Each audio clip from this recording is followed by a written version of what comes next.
welcome to a very special edition of Live at the Legislature. We're coming to you live Tuesday, March 17th, with the fast-moving developments of COVID-19 being here in Hawaii and the steps that we're taking at the Hawaii State Legislature to deal with it. We have a special episode today with two guests, both from the Senate and the House. From the Senate, we have Senator Ros Baker, representing South and West Maui, and she's the chair of the Commerce, Consumer Protection, and Health Committee, which is going to be critical to dealing with this. And sitting a far distance away from her, we have House Majority Leader Della Belatti, who represents Makiki, Tantalus, Papakolea, Macaulay, Pa'ava, and Manoa. Thank you guys so much for being here. This is a somber episode for us because the legislature just announced that it's going to go into recess tomorrow. Senator Baker, can you tell us a little bit about how that decision was made? Well, I think the legislature was trying to follow the best advice we could get from the CDC as well as the health professionals here on the ground. So we decided to pause. We pushed the pause button and decided that we would go back to our districts or work remotely using the technology that we have to make sure that we took care of our families and our citizens as well. So we passed some important pieces of legislation before we left, but the Senate concurrent resolution allowed us to be on recess from 3 days to 8 weeks, or at the call of the Speaker and the House. The Speaker of the House and the President of the Senate. So we're going to be working remotely. We're making sure that all of our families are taken care of, and we want to make sure that the public stays safe and follows the directions of the CDC. And one of the last actions the Senate took before going into recess was to confirm the head of the Hawaii Emergency Management Agency. We confirmed the Adjutant General. He'd been on an acting basis, General Hara, and he's the incident commander for all of our activities out in the field. And so we were happy to do that to make it official what the chain of command was in our state for these activities. Majority Leader Belatti, I know that this decision involved the highest levels of the House and the Senate coming together in an emergency meeting yesterday morning to decide how to go forward. Can you tell us a little bit about how it happened yesterday? Well, I think it's really been so fast-moving, like you said. You know, last week, Friday, we were looking at an abbreviated session, but really the guidance coming down from the CDC that no more than 50 people should be gathered really drove our decision to go into recess. What I would like to really emphasize is that recess is not the legislature shutting down. We are functioning, and there are just 3 examples. You know, yesterday after we recessed, we had senators looking at very important language in the supplemental proclamation, and I think a letter is going to be circulated to the governor that's going to ask him to make sure that he adds EMTs, first-line personnel, APRNs, because they were left out of the supplementary proclamation. We're going to really need all hands on deck with all our healthcare providers, so we want to make sure that they're going to be able to act. Another way that we're going to continue to function is that the House is going to continue to meet with our House Select Committee to look at economic and financial preparedness.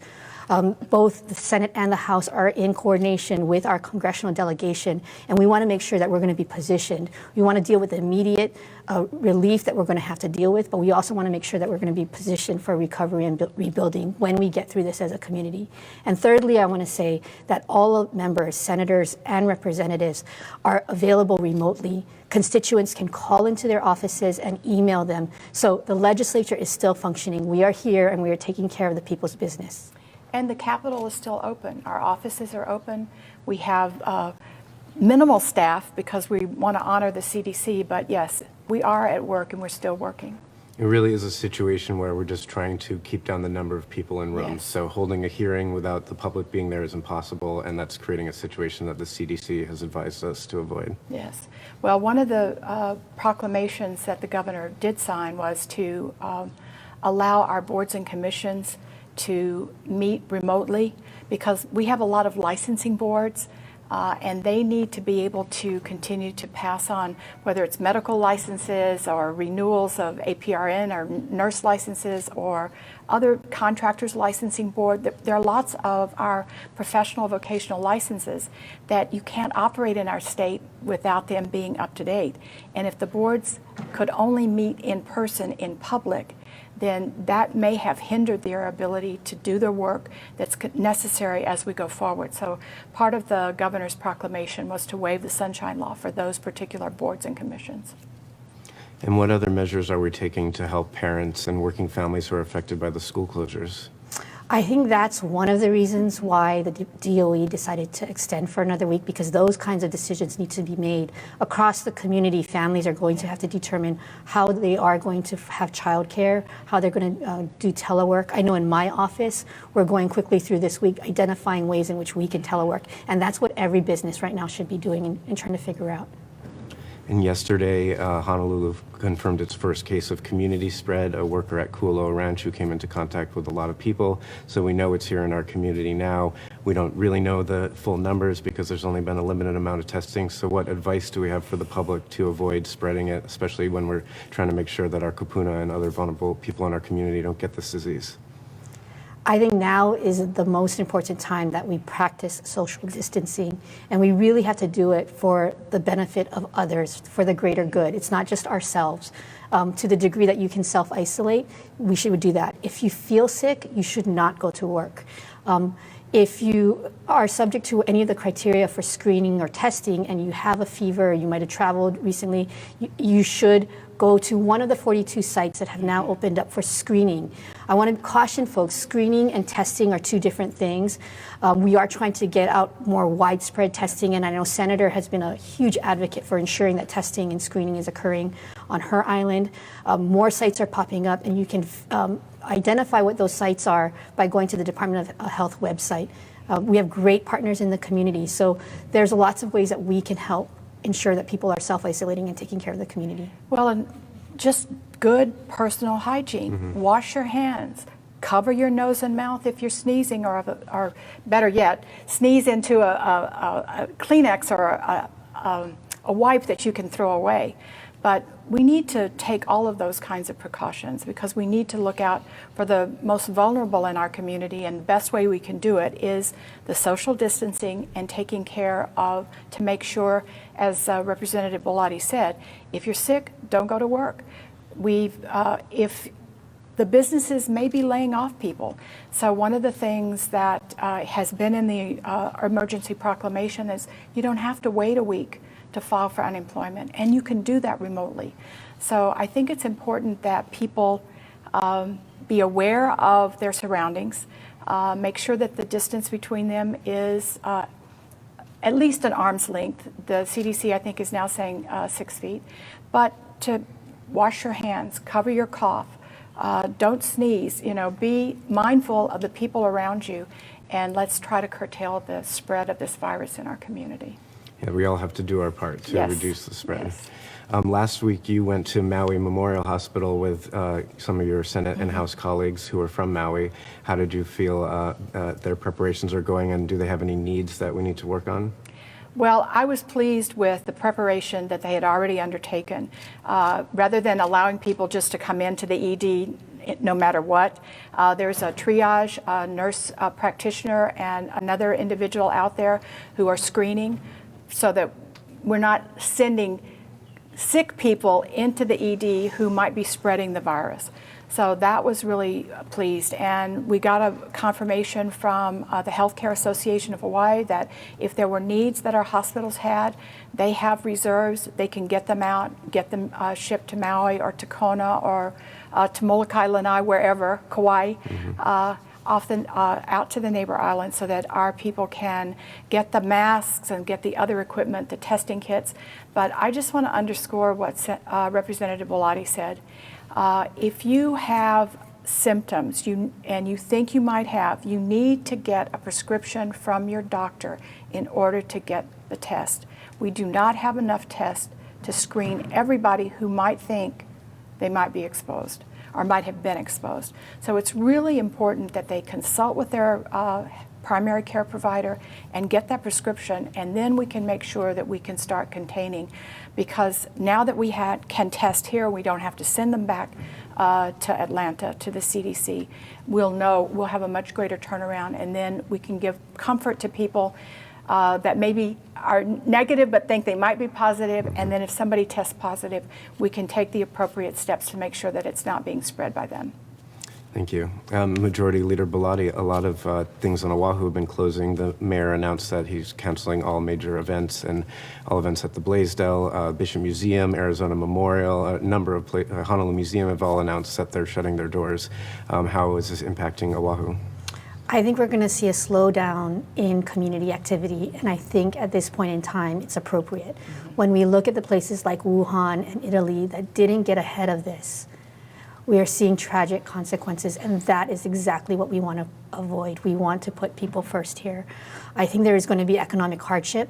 That's why we continue to work in coordination with the executive and with our congressional delegation. But I think we're going to see a slowdown, and I think that's the appropriate choice at this time.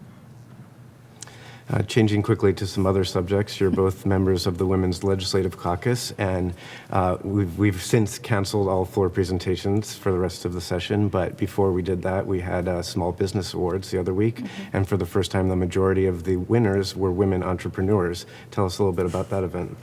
That was really exciting. I think that was the first time since we've started doing these kinds of awards that there have been so many women on the floor representing businesses that are thriving in our community. So that was exciting. It's also the 100th year anniversary of women's suffrage, of women getting the right to vote. So there have been a lot of very positive and good things on the Women's Caucus side, and I think we have some bills that we passed that are going to help with victims of domestic violence and trying to make sure that women have the same opportunities as their male counterparts in a variety of fields in our community. Excellent. And so the session's in recess, but we'll be able to come back later, hopefully, and finish those out. Yes. As I said, we've just pressed the pause button. We are still working here at the Capitol, and once the crisis of this virus passes, we'll be coming back into session. The Speaker and the President will call us back in, and we'll finish up. And Representative Belatti, do you have anything you'd like to add about legislation that's on pause for the moment? You know, we have a lot of bills, important bills that are moving. I'd like to say something maybe about our joint majority package. You know, in some ways, our tax credit bill and minimum wage bill, while likely most in jeopardy because of the financial situation, is something that's actually a really critical piece, because that's maybe one of the ways in which we can offer economic relief to folks who will probably suffer the most in this pause situation. The other thing I'd just like to add the governor has called on businesses not to price gouge and not to really set up scams for the most vulnerable in our community. So the Office of Consumer Protection is that's part of the Department of Commerce and Consumer Affairs, and that's where people can call to report price gouging or anything that they feel like is not right from a price perspective or a price gouging perspective. And their phone number is 586-2630, 586-2630, the Office of Consumer Protection. Excellent. And yeah, we all need to work together to make sure that we protect people in our community. Do you have any more advice for people, what they should be doing now to prepare? So I think it's really important, especially for those families who may have the keiki staying home. You know, while we are social distancing, I think it's really important to know that there's lots of ways we can stay in contact. I think calling your kapuna, emailing, Skyping with them, checking in with that elderly neighbor. You know, I think one of the things that we're going to see out of this is the issue of mental health, which we are both very concerned about over the years. And there are ways that we can get through this as a community. You know, yesterday, my daughter, my husband, and we actually cooked a meal together. So she's learning how to cook rice. I think those are the kinds of things that, you know, while we all hit the pause button, if we can connect in other real ways, that's another way that we're going to get through this. It's really important to focus on the mental health and reassure folks that we're going to get through this. We have to take some extreme measures at this point in time, but if we stay calm, we practice good social hygiene, we focus on the mental health of especially the most vulnerable around us, we're going to get through this. I love going on Facebook and seeing what some of the actors and actresses are doing to kind of lift the spirits. You know, yeah, we're not able to go to a sports event now, but we can still connect with one another. We can visit with each other online, you know. And really trying to take care of our neighbors. You know, if there's somebody living in your apartment complex or down the road and you know that they're not able to get out, maybe go offer to purchase some groceries or get a takeout meal. So you're helping the local economy and you're also helping your neighbor. That's really great. Well, we're almost out of time, but thank you so much for joining us on this special edition, and thanks to everyone at home for being with us today, and a special thank you to our crew from Olelo who came in today under the circumstances to help us get out this important information to the community. Everyone look out for each other out there, stay safe, we'll get through this together. Yes, we will. As you see, we're sitting apart from each other, and I won't shake your hand, but we do look forward to having you back and resuming the session as soon as possible. Thank you, Senator Baker and Representative Belatti, and thank you all at home. Aloha. Aloha. Thank you.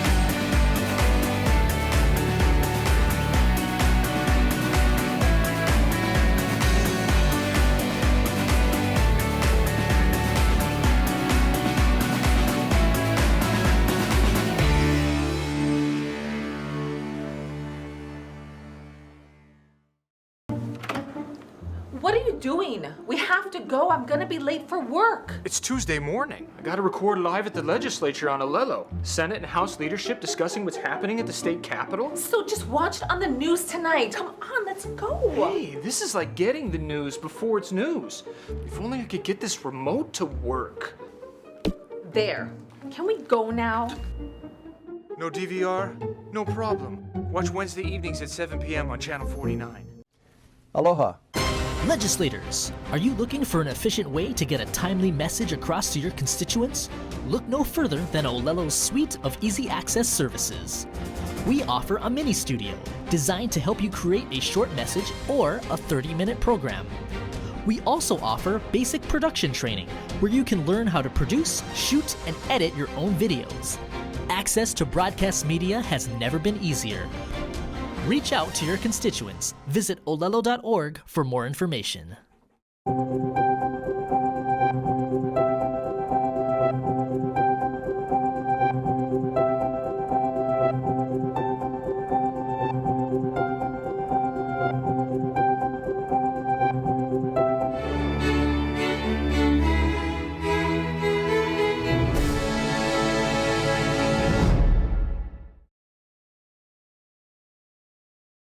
Good morning and welcome back to a very special episode of Live at the Legislature.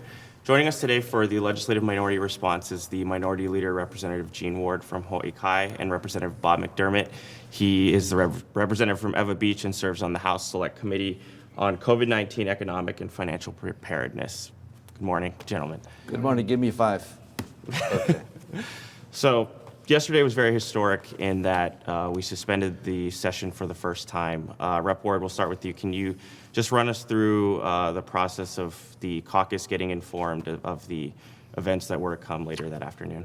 First, I want to commend the leadership for making a good decision, because if you look at the pattern of the virus, it spikes and then you isolate and then you test, and we're at the spike, so isolation is the key.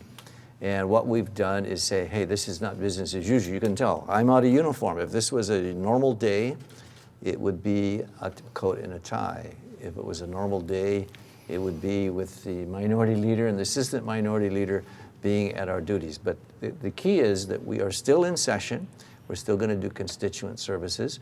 And what we've got is basically a legislature waiting until that curve flattens and the good news will come out. I mean, China has only had like 12 cases in the last 24 hours. And that's a place with billions of people. And so I think there's good news on the horizon. What we're doing is abundance of caution, just tamping down all of the meetings that we would have with hearings and otherwise doing things at a long distance. Rep. McDermott, do you have a reaction to yesterday? I think the House has reacted as best they possibly could. I thank Speaker Psyche for putting this select committee together when we only had 2 cases instead of 2,000. So I think we're as far ahead of the curve or with the curve as we can be. It's all new ground to all of us. But you know, I would say to the viewers, if they have any suggestions, call our offices, because we hear things from constituents that we never thought of. We're not omnipresent. We're not the supreme being. So if someone has a constituent, has an idea how we can help undergird businesses or keep the economy rolling, or I'm seeing some fast food restaurants close, but I'm also hearing that on the mainland they're pushing, keep the drive-thrus open. So people still have jobs, but there's no intimate contact. And yesterday, the Senate president said that this situation changes almost hourly. We have our first confirmed case of community spread, as was said in the last segment, as of yesterday. And you know, for the folks out there who may be freaking out or you know, rushing to Costco to get toilet paper, do you both have any? The toilet paper. Do you have any words of caution or of hope for the public? Let me say to those people what they taught us in Peace Corps: tolerance of ambiguity, knowing that there's going to be uncertainty. When you know it's uncertain, you feel a bit certain about that. Hey, this is rather unexpected. But the fact that we're going to be getting through this, we can make it through this. But when people get scared and they think, oh my God, we're closing down, it's not because we're closing down because of the size of the groups. It's because of the possibility of, and I call them the idiots who are sick, who should stay home. It's really those people who are making it where, well, we can't do anything anymore. But if people would discipline themselves, and what the good thing is coming out of this is new social distancing learning. We're learning how to behave ourselves. We're learning how to wash our hands.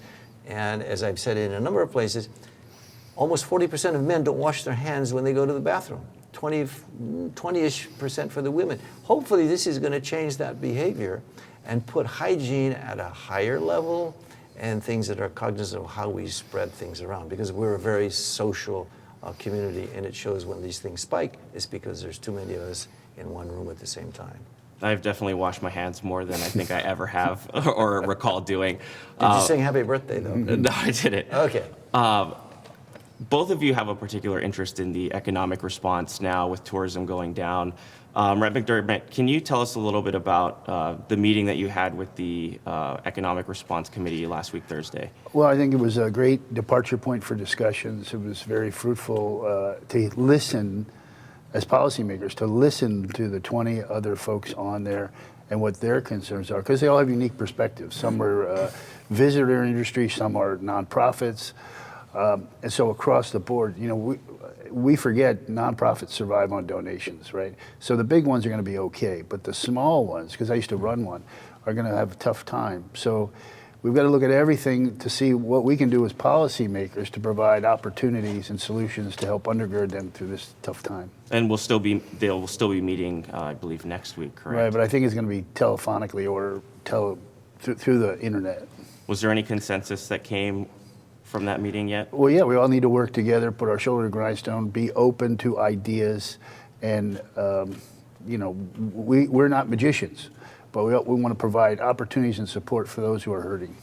And Rep. McDermott, oh, sorry. Yeah, we can push the pause button on this, because the biggest fear that came out of that meeting, and fortunately we got a guy with an MBA who ran one of the world's most successful organizations representing the minority. So I really appreciate Representative McDermott being on that. But it's where they're going to top off unemployment funds, so people who may be laid off or temporarily feeling like, my God, how am I going to pay my rent? That's why we've given carte blanche from House leadership, Senate leadership, to the governor for these emergency proclamations to top off TDI, to top off, to even ask bankers, hey, if somebody's late on the mortgage, give them a grace period. And as I was waiting for your interview, the IRS says 90 days, you get a grace period to file your income taxes, not April 15, but beyond that.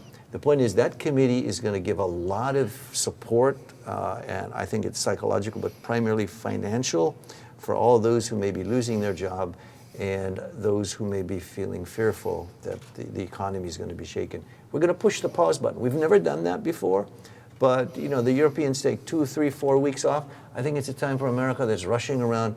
Just push the pause button, have a staycation at home, and just kick back and relax. We got about a minute 15 left. Rep. McDermott, Hawaii has a lot of kupuna or elderly, a lot of multi-generational homes. Did you have any recommendations? Thanks for those asking me folks? about that. That's one of the ideas that comes from a constituent. Guy calls me, he says, look, I run adult daycare for seniors, which is different than a care home. This is where they get up, they get on the handy van, they go to the center, they mix with other seniors, they play ukulele, they have a meal, then they come home in the afternoon. Research shows that prolongs life and dissuades illness. So the insurance companies pay for it. But now, 250 people, he can't open it. He's got to say no services. So we're trying to figure out a way to facilitate. That's like a little policy thing we can do that we would probably not think of unless a constituent brought it to us, our attention. So that's an idea for discussion, and we'll take a good look at it. Representative Ward, 20 seconds left. Any final thoughts or comments on the One response? thing missing in the legislative declaration yesterday was the all-clear signal from the Department of Health. We had an occasion of 10 days or 2 weeks ago that someone was suspected of the coronavirus in this building, and we've not heard there's an all-clear signal. We have people with weak immune systems. We have some people who go home to people with the immune system. If you and I and others are carriers, we need to know that, and the incubation period ends tomorrow. So if it doesn't give an all-clear signal, you and all the others in my office are going to work from home. We're not going to be in this building. All right, gentlemen, thank you for joining us. To folks at home, stay safe, wash your hands, and we will see you next time. And kick your buddies like this.